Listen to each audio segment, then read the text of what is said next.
Gjëja e parë që duhet bërë është të falënderojmë Zotin xhaleshanuhu dhe të kuptojmë se kjo është një përgjegjësi e madhe që ne duhet të jemi siçel ndaj kësaj krijese të re. E kjo elhamdulillah nuk duhet të jetë vetëm me gojë, por duhet të burojë nga thellësia e zemrës tonë. Zoti i madhruar në Kur'anin famëlar thotë: Lillahi mulku s-samawati wal ard. Allahu është pronar i qiejve dhe i tokës.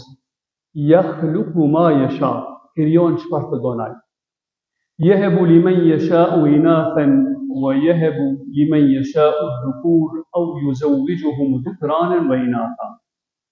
Zoti jep kujt të don djalë, e kujt të don vajzë, e kujt të don i jep edhe djalë dhe vajzë. Në fund të ajetit përfundon: Wallahu alimun qadir, dhe Zoti është i gjithdijshëm dhe i fuqishëm.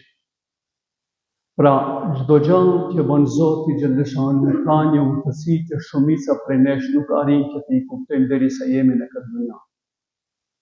Prandaj, nderuari vëlla, dëgjojmë disa njerëz që kur i lind djali gëzohet shumë tepër, ndërsa kur i lind vajza e shohim se fytyra e tij është e mbrolur.